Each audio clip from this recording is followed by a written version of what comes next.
Sejam bem-vindos a mais um podcast da NTT Data, Let's Talk. Hoje nós vamos falar sobre Spatial Computing, sobre as tecnologias e os frameworks para desenvolvimento e criação de conteúdo. Eu sou Marcelo Salvo, líder de inovação, e estou com um time convidado aqui. Marina, que é nossa líder em design, especialista em 3D e Spatial Computing. Gustavo Braga, nosso líder engenheiro desenvolvedor de Spatial Computing. E Rafael, nosso arquiteto cloud especialista em tecnologias e desenvolvimento para Spatial Computing também. Sejam bem-vindos. Obrigado, tá? Prazer estar aqui com vocês. Muito obrigado por estarem aqui conosco. Gente, quando a gente fala de Spatial Computing, a gente tem que pensar em como a gente desenvolve, como a gente cria todo o conteúdo para essa tecnologia nova, né? Sim, a gente tem frameworks, tem softwares específicos que dão apoio para a gente, que trazem uma solução e todas as ferramentas para criar. Normalmente nós falamos de um mundo 2D. Quando a gente fala de Spatial Computing, passamos para o mundo 3D. A espacialidade é o que movimenta todo o conteúdo das experiências que a gente cria aqui. Como que vocês enxergam e como que vocês veem essas ferramentas no nosso dia a dia? Quando a gente fala, por exemplo, de codificação, de criação 3D, a gente tem algumas ferramentas como a Unity, que é um motor de jogos que a gente utiliza bastante. E eu acho que nessa parte de programação, você consegue ajudar a gente para explicar um pouquinho mais para todo mundo? Sim, como que claro. Acho que uma coisa interessante que você falou foi que a gente saiu num 2D e vai para um 3D, né? Mas é bem legal pensar que tudo que funciona em 2D a gente pode extrapolar para 3D. Então, muitas das técnicas e tudo que a gente costuma fazer, por exemplo, em jogos 2D, a gente pode reutilizar em Spatial Computing, em aplicações 3D. É algo que a gente costuma bastante fazer, porque o 2D é menos complexo e ele é mais intuitivo nesse começo, né? Mas essa ferramenta, a Unity, é muito utilizada porque ela é global e ela costuma ter vários diferentes devices que ela faz o port, então você consegue colocar a sua aplicação sem mudar muita coisa para muitos outros hardwares, né? Então é por isso que a gente costuma usar bastante. Em questão de, por exemplo, codificação e técnicas, também vale a mesma coisa. Então as técnicas que a gente usa para Spatial Computing ou para fazer uma aplicação de AR, VR, são as mesmas que a gente usa para fazer um jogo 3D.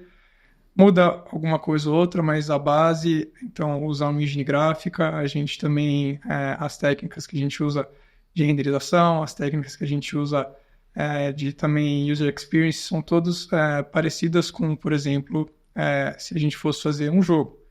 Que nesse caso, não é um jogo, mas é bem parecido, assim. Então, a grande diferença está mesmo no Spatial Computing, no que a gente chama de ancoragem dos objetos no nosso espaço físico, mas tudo por trás disso, todas as interações, o que faz a gente ter experiências bem legais, são técnicas bem parecidas, assim. Então, isso é bem legal, tá para utilizar e tudo mais. Muito bom, pelo que eu estou entendendo, então, assim, o conhecimento prévio que você tem, né, de desenvolvimento de jogos em si, dá um grande apoio e traz essas ferramentas para criar Spatial Computing. Tem uma diferença na criação, mas a parte técnica, a base é muito próxima, é isso? Isso, Na verdade, a grande diferença vai ser no Spatial Computing em si. Então, na hora que a gente quiser, que a gente fala de ancorar as experiências, né? Então, fazer com que elas persistam no ambiente, ou quando a gente movimenta o óculos que está na nossa cabeça de VR, os 3Ds ou tudo que a gente está vendo se movimentar junto. Essas técnicas são diferentes, porque num jogo você não está sempre com óculos e porque você não precisa, de fato, colocar as coisas persistentes, ancoradas. Só que todo o resto por trás, a parte também mesmo de física de um jogo, toda a parte de áudio de um jogo, dá para ser utilizado o conhecimento de uma pessoa que está acostumada a fazer jogos. Então, é bem legal que dá para compartilhar esse conhecimento, fazer essa troca e você não perde nada, né? Tanto indo para jogos ou indo, por exemplo, fazer alguma coisa ligada a Spatial Computing ou outros temas de VR ou AR. Interessante, interessante. Estou pensando aqui, porque as pessoas que têm formação de jogos, então, a gente pode falar um pouquinho mais disso depois, mais para frente, mas as pessoas que têm formação em jogos, então, conseguem se adaptar facilmente aí para produzir conteúdo de Spatial Computing, né? Eu falei da Unity, que é uma ferramenta que eu conheço, a gente trabalha bastante, né, para criação desses conteúdos, mas quais são os outros frameworks, posso dizer assim, são motores também de criação desses conteúdos que você pode dividir com todo mundo aqui? Uhum. Então, a gente tem alguns bem famosos. Então, a Unity é uma das mais famosas por conta dessa... É muito amplo na hora de você colocar uma aplicação em algum device. Você consegue escolher vários devices para fazer isso. Mas a gente tem outros também muito famosos, por exemplo, a Unreal. E a Unreal é muito conhecida pelo poder gráfico dela. Sempre quando você vê um jogo feito na Unreal, você consegue ver na hora que ele foi feito lá, porque eles têm um padrão de gráfico, e esses jogos bem conhecidos, por exemplo, Fortnite, Rocket League, foram feitos na Unreal.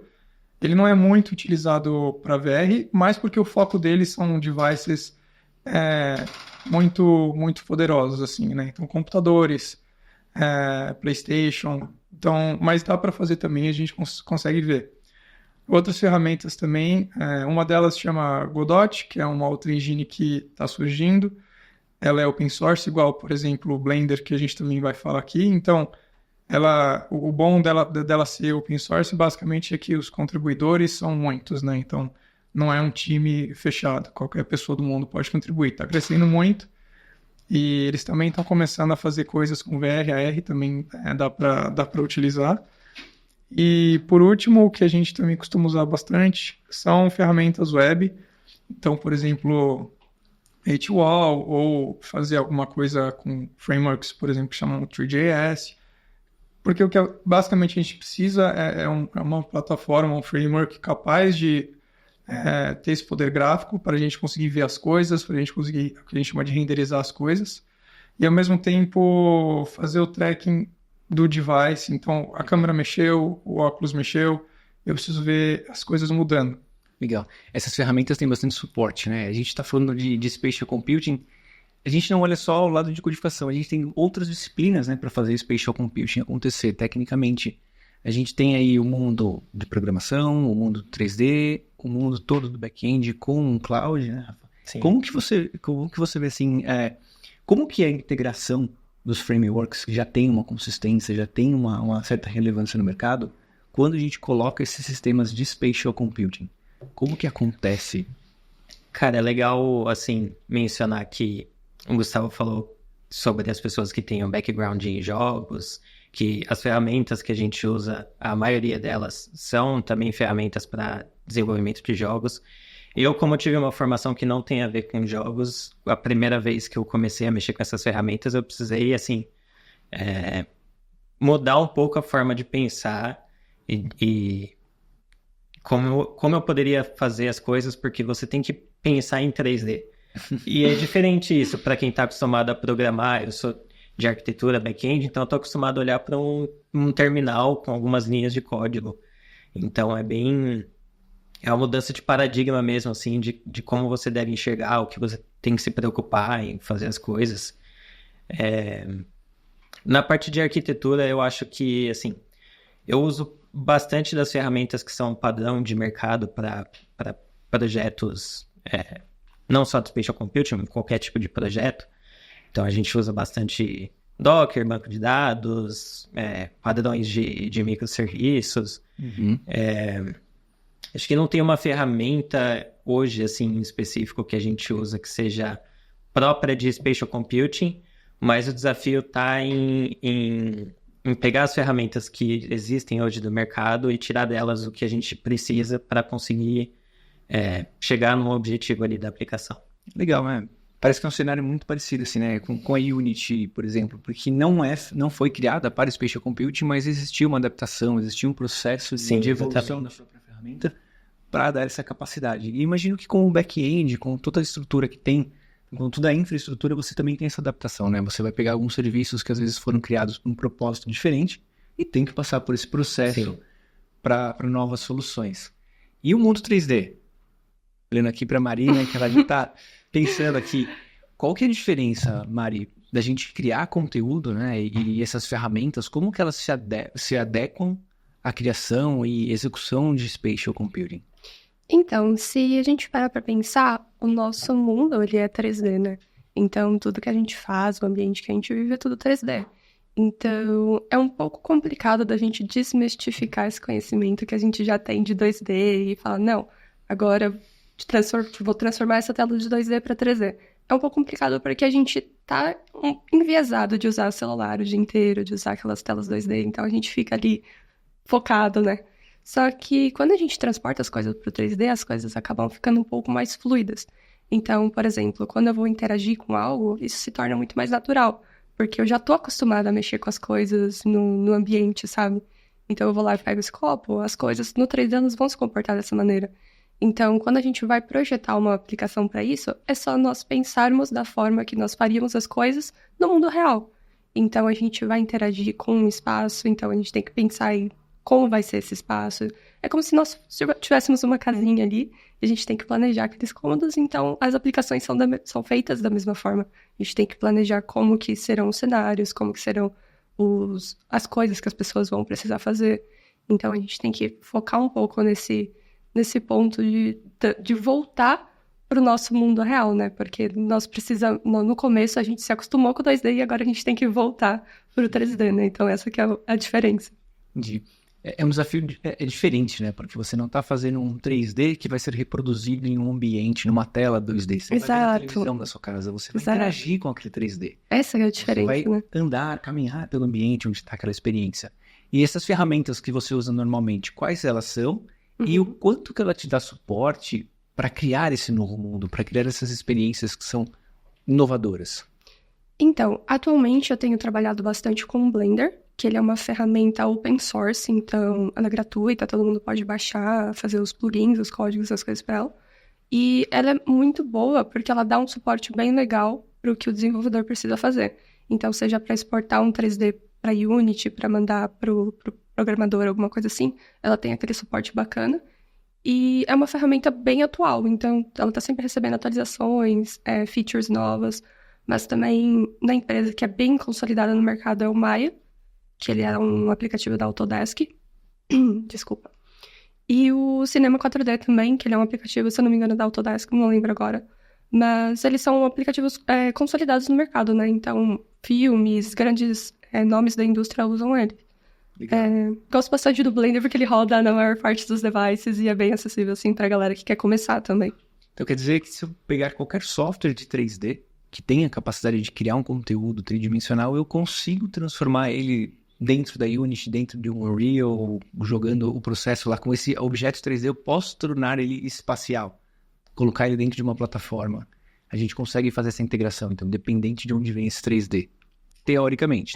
Teoricamente, acredito que com a integração, sim. Então, a gente exporta, planeja a aplicação e envia para os meninos, né? E aí eles fazem a mágica deles. Legal, porque isso democratiza bastante, né? A gente não tem um software específico que tem que criar conteúdo. Exato. E quando a gente transporta isso para uma Unity, para o desenvolvimento, essa integração é simples? Como que ela acontece, né? Como que é geralmente o fluxo de vocês aí para criar? Para o pessoal entender como que é o processo. Bom, acho que a gente começa com a aplicação, assim, bem... A gente destrincha ela, vamos dizer assim, a gente passa passo a passo do que a gente precisa fazer nessa aplicação. Então, o que o usuário vai precisar fazer, quais são os objetivos, no geral, como se fosse uma aplicação 2D mesmo, né? E daí a gente planeja quais são essas interações, quais são essas coisas. E acho que a maior parte é fazer a maior diferença é fazer essa prototipação em 3D. Então, a gente, por exemplo, o fluxo que eu gosto de fazer é colocar um boneco que simule uma pessoa num ambiente 3D e a gente faz a montagem com objetos bem simples em volta para só ter noção da estrutura que vai ser aquela aplicação. Então, qual que é o tamanho do espaço que essa aplicação vai utilizar, né? Porque é um espaço físico, então a gente tem que pensar nas dimensões e tudo mais, na profundidade de interação. Então, tem essas variáveis que a gente não tem no 2D, né? E daí a gente vai para a parte da programação, né? A Mari falou uma coisa que é bem interessante você parar para pensar, porque a gente está acostumado, quando vai fazer aplicações 2D, em responsividade, né? Então, como as pessoas têm diferentes aparelhos de celular, cada um tem a própria resolução, A gente tem que fazer um aplicativo que fala que é responsivo, né? No 3D, para a aplicação de Spatial Computing, não tem muito isso, porque a responsividade é o próprio 3D. Então, o tamanho da pessoa, a profundidade, é uma coisa que ela tá meio já vem nata da aplicação. Isso é muito interessante, assim. Tem que pensar como se fosse um objeto físico mesmo. Então, se eu preciso de uma cadeira naquele ambiente, eu preciso planejar que aquela cadeira tenha o tamanho de uma cadeira ou que tenha, tipo, as características que ela precisa. Então, se a aplicação vai ser grande, não adianta eu colocar uma cadeira de 3 metros numa sala de 2, entendeu? Tem que ter essa espacialidade. Não adianta a gente só dar um pint, que nem a gente faz no 2D, porque as coisas não vão se redimensionar, né? Essa é a diferença da espacialidade. Para de pensar em tamanho de tela e começa a pensar em tamanho de espaço. Exato, tamanho físico. Então, são preocupações muito diferentes de uma aplicação tradicional. Você vai ter a referência do mundo real, né? Então, um carro, a expectativa é que tenha o tamanho de um carro normal ali, né? Então, você já conhece as referências. E essas ferramentas têm esses frameworks têm essas ferramentas aí para poder ajudar a ter esse contexto mais próximo do real. É um desafio muito grande criar experiências que tenham essas proporções, essas percepções do usuário. Tanto técnico quanto na criatividade, né? Porque são dois mundos que estão conectados, mas tem que conversar, né? Não adianta eu criar alguma coisa que seja exatamente o mundo real. Na hora da aplicação, né, de alguma forma, quando vai entrar na computação espacial, ele não ser replicado como deveria. Do lado técnico, se você, por exemplo, está modelando algum objeto, uma cadeira, e lá no seu aplicativo de modelagem você deixa ele com as dimensões 1 metro, por exemplo, quando ele vier para a programação, para a parte técnica, e a gente colocar no device, ele mantém as proporções. Então, é uma coisa que também vem natural, a gente não precisa pensar nisso, é só como a parte técnica da matemática ela funciona, mas isso é algo que a gente... Então, por exemplo, a Mari mesmo comentou, quando ela começa a montar o esqueleto, ela coloca um 3D de uma pessoa com um tamanho... se não me engano, acho que 1,70 m, né? Isso, só um pouco alto, E aí a gente sabe que tudo que a gente importar que ela criou lá, contanto que eu não mexa em nada, né? Coloque do jeito que ela fez, vai ter a proporção que a gente está esperando. Legal, vocês criaram um padrão que é uma referência, né, dentro dessas experiências. Isso. Então, vocês têm lá a referência de uma pessoa, um tamanho médio, já combinado, legal.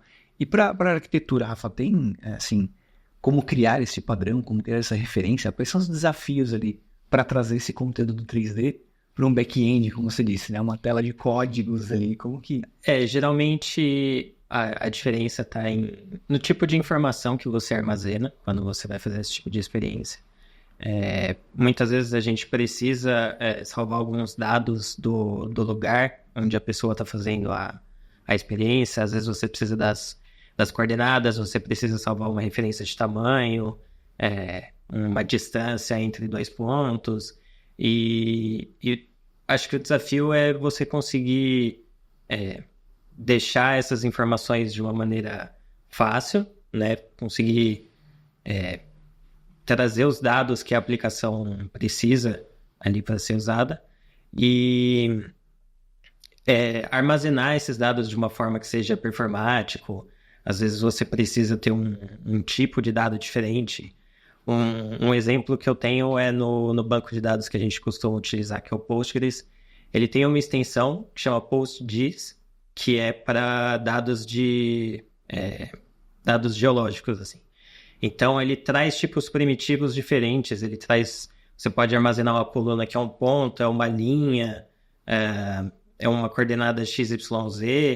Junto com isso, ele traz algumas funções prontas que você pode calcular distância entre pontos e esse tipo de coisa. Então, é você conseguir agregar essas ferramentas para conseguir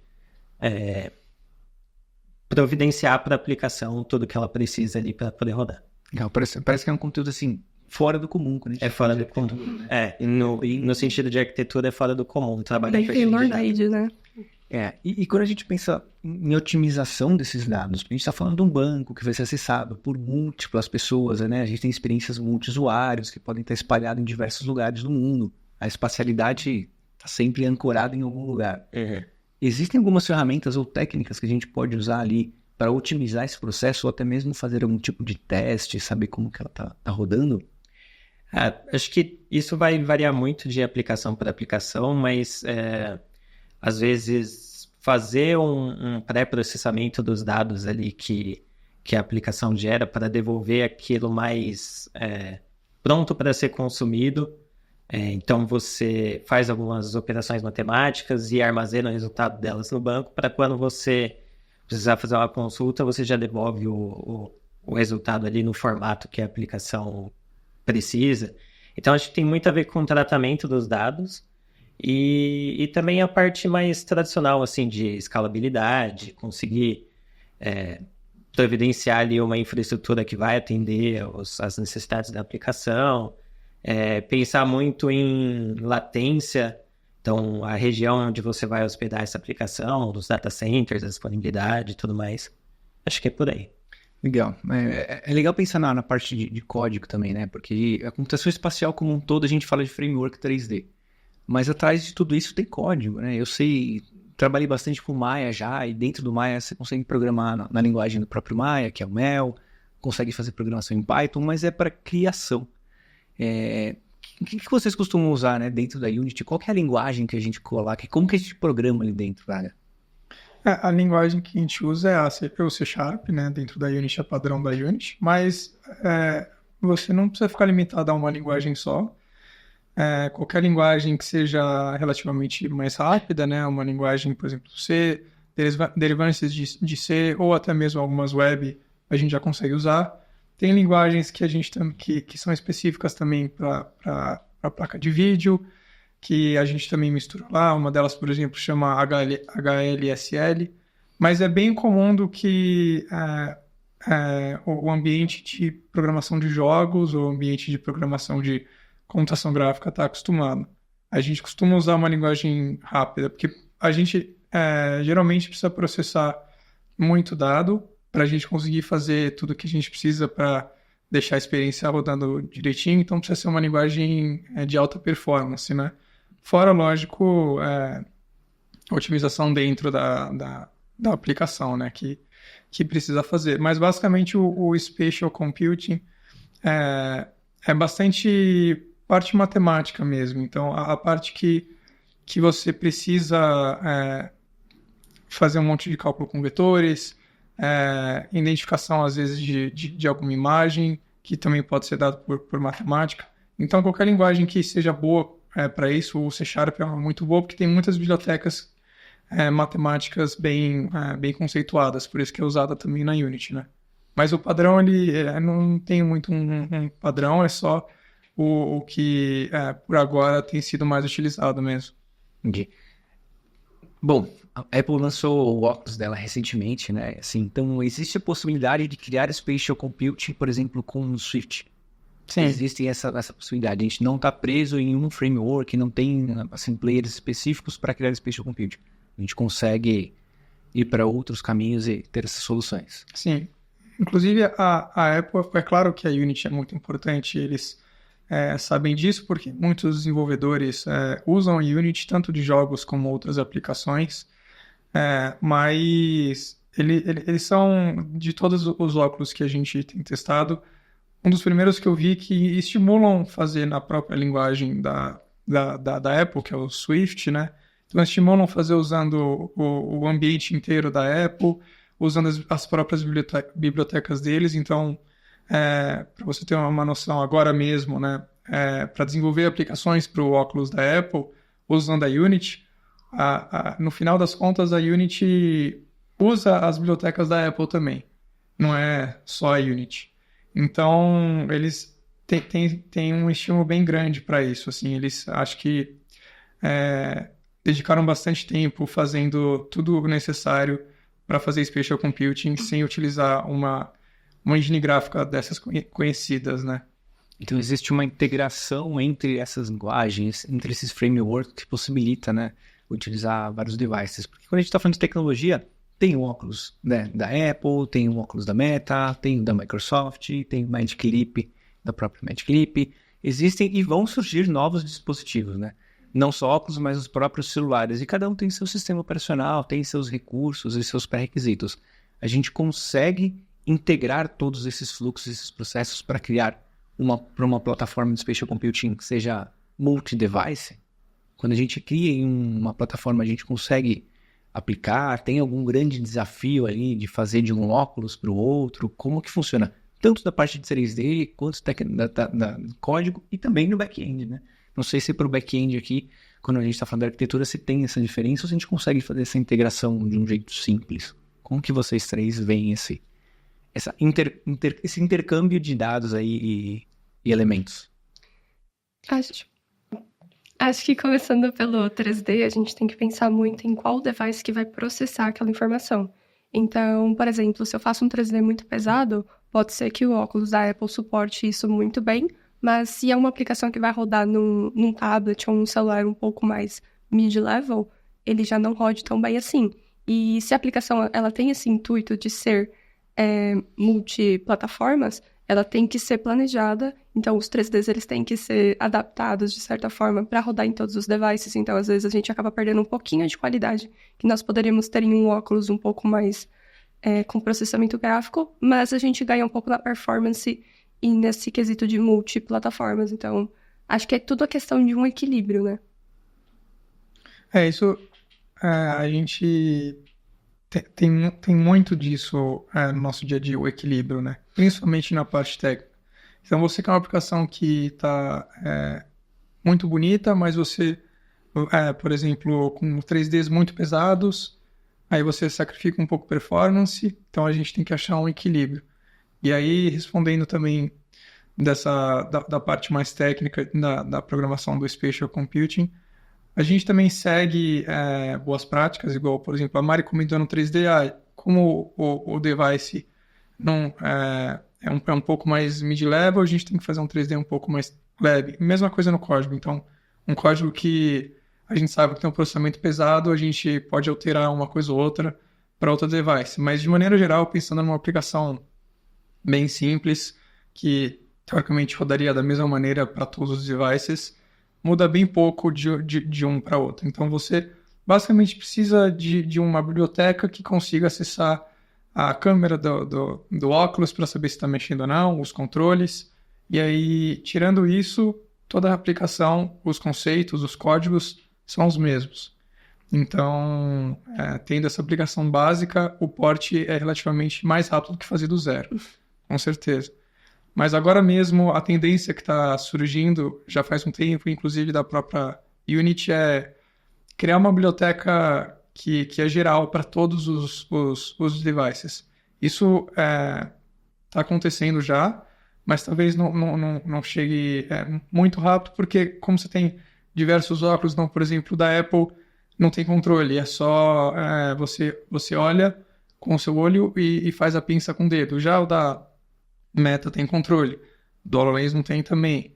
Que o HoloLens, por exemplo, o visor é transparente, então por isso que ainda não saiu, mas a tendência é todos usarem de uma mesma biblioteca para daí sim, quando você quer portar para um óculos X ou Y, você não precisar fazer alteração nenhuma, você só simplesmente falar agora eu quero colocar nesse óculos. Legal. Então tem uma diferença na interação, né? Dependendo de qual é o óculos, de como ele se comporta, de quais são os recursos. E do Rafa, vamos ver que é na parte da arquitetura, né? Como que é essa integração, Rafa, sabe? Pro back-end não faz muita diferença qual device está tentando ali se comunicar e pegando dado, mas existe uma preocupação que a gente precisa ter, que é com o hardware do dispositivo que você está usando. Às vezes ele não vai ter, por exemplo, GPS ou algum sensor específico, então aquele device em especial precisa de um dado que provavelmente vai ter que vir de outra fonte, que vai ter que ser providenciado pelo back-end. Então, é muito saber quais são os tipos de devices que a gente vai querer ali dar suporte naquela aplicação para garantir que a gente vai conseguir atender a todos e fazer com que ele tenha tudo que ele precisa ali para a experiência poder funcionar. Isso é ótimo, porque pensando no negócio, né, assim, como criar soluções, o back-end seria então um back-end único, né? Ele consegue se comunicar e levar essa informação para todos os dispositivos e para todas as plataformas. Então você centraliza ali um desenvolvimento que ele inclusive é escalonável, certo? Sim, consegue ter esse escalável, perdão. Ele tem, né, esse atributo. A gente consegue criar as soluções com esse escalonamento. Sim, a gente não precisa fazer um back-end para cada dispositivo, é sempre uma coisa só ali que vai servir como ponto central ali para a comunicação. Bacana.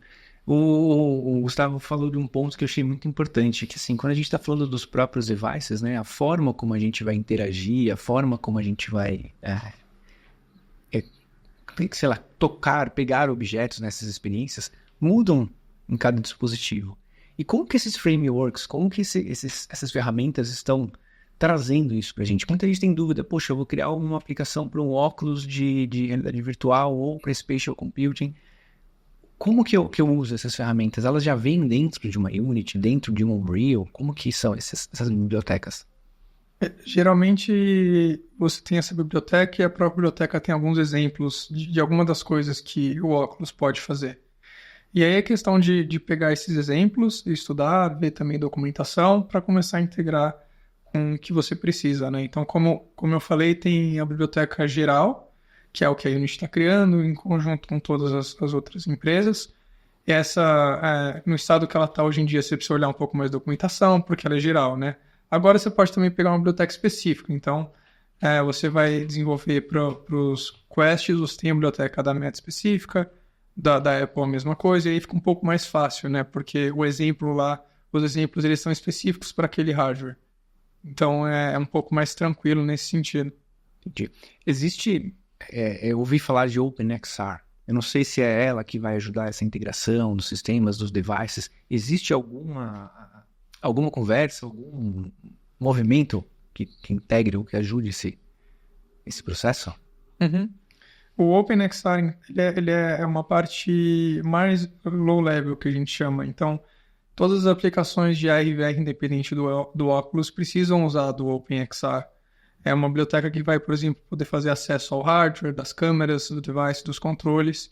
E aí a camada acima disso, que é o que a Unity chamou de XR Interaction Toolkit, tende a ser esse geral. Então, essa é a biblioteca que não só captura os sensores e tudo mais, mas de fato cria as aplicações, de fato, por exemplo, dá um feedback de vibração para o controle se você pega uma bola de basquete, por exemplo. Qualquer coisa que você quiser fazer, essa é a biblioteca que faz. O OpenXR é como se fosse um kernel. Por exemplo, no Linux, ele pede acesso às coisas do óculos, é isso que o OpenXR vai fazer. Importante entender e conhecer, né? Para poder aplicar da forma correta isso daí. A Mari comentou um pouco antes sobre prototipar, né? Acho que é extremamente importante ter protótipos para ter respostas rápidas durante o desenvolvimento. E as ferramentas para criar esses protótipos. Eu conheço poucas, queria que você dividisse com a gente mais um pouquinho da sua experiência no dia a dia, né? Onde você prototipa, onde você planeja essas experiências. Porque é muito importante o design em si para o resultado da experiência como um todo, né? Exato. Dependendo da aplicação, a gente prototipa no Blender ou no ShapesXR. O ShapesXR ele é uma aplicação para óculos, e nele você consegue criar formatos primitivos, então cubos, esferas, essas coisas, para você meio que mapear o seu ambiente e criar ali, de certa forma, de uma maneira um pouco mais lúdica, né, mais presencialmente, como você quer que esse ambiente seja. E no Blender, a gente meio que simula como seriam esses ambientes. Então, como eu tinha dito antes, eu coloco o boneco lá, uma simulação de uma pessoa, e às vezes fotos do ambiente nos quais essa experiência vai ser rodada ajuda para meio que mapear onde eu posso colocar cada objeto. Assim, é muito... Às vezes, dependendo da aplicação, é muito de tentativa e erro, sabe? Essa que é a questão. Então, tem muitas interações, muitas coisas que a gente planeja na prototipação que não vão, de fato, pro final, porque não são coisas que são viáveis, né? Que, querendo ou não, a gente ainda está descobrindo muitos caminhos agora. Então, depende da aplicação, depende do seu propósito. Eu gosto muito do Blender e do Shapes. O Shapes é presencialmente, com óculos, então tem essa limitação. Às vezes a pessoa não tem a disponibilidade ali, né? Mas o Blender, ele está aí aberto, disponível para todo mundo. Interessante, porque esses protótipos, eles já são criados e e rodam dentro de um device para você ter a sensação mais próxima do que seria o real ali, né? Sim. Do que seria o mundo digital, na verdade. E a gente sempre trabalha muito com protótipos, por exemplo, protótipo no papel, entender como que é o processo. Entendo que tem que usar muito a imaginação para fazer um protótipo físico de um mundo digital, de um mundo de computação espacial, né? Uma interação que vai estar flutuando, que vai mexer, vai virar para um lado para o outro. Esse design, essa criação no mundo real, como que é esse processo e como que você leva isso para o desenvolvedor? Vai chegar lá para o Braga e falar, ó, imaginei, criei isso aqui, tô pensando tal, tá um desafio muito louco. Como que é isso? Confuso. Mas depende, de novo, depende da aplicação. Às vezes eu pego, faço um protótipo, eu tento passar muito da visão que eu tive para os meninos. Então, por exemplo, eles não são tanto assim da parte de criação, então às vezes eu tenho que pegar e falar, não, ó, nessa parte aqui eu fiz um cubo, mas imagina que esse cubo era uma prateleira e essa prateleira vai ficar flutuando. Então, realmente, você precisa muito desse quezinho de imaginação para colocar as coisas no ambiente. E é tentar meio que vender a sua ideia ali pra pessoa, né? Então, você planeja uma coisa, você mostra, você fala, não, eu criei uma experiência incrível. Aí você planeja, monta um cubinho lá cheio de coisa, e você mostra pra outra pessoa, a pessoa olha e fala, tipo, que é isso? Então, é muito de questão de você imaginar e vender essa imaginação, vender essa ideia pra pessoa, explicar, ó, aqui o usuário vai vir, vai tocar, vai explodir, vão sair fumaça, e daí o Braga me olha e fala, não tem fumaça. Então aí fica meio difícil também. Jogar uma bomba aqui no Braga. Qual que foi o maior absurdo, assim, que a Mari já criou e falou pra você? Dá pra fazer? Vai ser difícil escolher. Difícil escolher. Mas o engraçado foi o que o Rafa comentou, que é um outro paradigma de ter que pensar em 3D. E é real isso. Então, às vezes eu tô falando com a Mari e eu tenho, às vezes, alguma ideia de como pode melhorar o 3D. E aí eu viro pra ela e falo, Mari, se aqui tivesse um semicírculo cortado no meio, rotacionado em tantos graus em X, e ela já tá tão acostumada em fazer isso que ela consegue imaginar. Então, como toda quebra de paradigma no começo é difícil falar nessa linguagem e pensar espacialmente, né? Uhum. Mas depois vai ficando cada vez mais fácil. Mas tem que ter sim tem que gostar de imaginar as coisas em 3D espacialmente, né? Mas aí a gente consegue se comunicar dessa maneira. No começo é difícil, mas depois passa 2, 3 projetos, continua difícil, aí a gente pensa em outra coisa assim e a gente vai se entendendo. Eu acho que a palavra fundamental é testar. Exato. Não tem muito como garantir nada, assim. Às vezes você tem uma ideia maravilhosa na cabeça, mas a hora que você coloca, você olha e fala, putz, não é bem isso que eu queria. Assim, a hora que você vê de fato ali a cena, como ficou à disposição, você fala, nossa, isso aqui ou não ficou prático, ou não ficou tão bonito. Então, é muito importante ir fazendo pequenas iterações para estar sempre testando, agora eu quero ver isso aqui como é que fica, se essa luz é assim, se essa cor é assado, para ir refinando conforme vai evoluindo o desenvolvimento. O Rafa tocou num ponto que é bem importante. Às vezes não é eu pegar e fazer todo o 3D, fazer a textura, tá tudo pronto ali no Blender, e eu pegar e falar, Braga, tá pronto. Porque, às vezes, a hora que eu passo pra ele tem outra visão, a hora que o Rafa vê a aplicação, ele tem outra visão, e a gente junta isso e fala, isso daqui não dava certo. Então, não adianta eu produzir uma coisa do começo ao fim, chegar nele e ter que ter esse retrabalho, sabe? Então, às vezes, é melhor eu mandar uma coisa que não tá pronta pra ele, e depois eu remandar, pra gente só testar e colocar realmente na aplicação e ver como que isso funciona presencialmente, do que eu fazer todo o projeto ali, porque é isso que eu acho que é diferente do 2D, né? No 2D a gente pega, já faz toda aquela listinha, faz essas interações e tudo mais, fica tudo pronto. Só que no 3D é muito mais fácil a gente mandar uma coisa que não esteja tão refinada assim, pra depois a gente voltar e refinar, mas com a certeza de que tá certo, né? Entendi. Imagino que as variáveis são muitas, acho que o processo de iterações, ajustando a experiência conforme o desenvolvimento e a criação, faz parte do processo. Entendo que é uma multidisciplinaridade para criar, né? Então tem que ter essa troca constante de informação, de apoio, entender qual que é a dificuldade técnica, a dificuldade do próprio 3D, como que as coisas interagem. Muito bom, gente. Acho que teve um papo aqui muito interessante, muito enriquecedor. Obrigado por aceitarem o convite e dividir com todo mundo aqui um pouquinho do dia a dia de vocês. Muito obrigado, Marina. Muito obrigado, Gustavo. Rafa, muito bom. Obrigado, gente. Valeu. Obrigado por assistirem. Nos vemos nos próximos episódios. E até mais. Tchau. Tchau, tchau. Tchau. Tchau, tchau.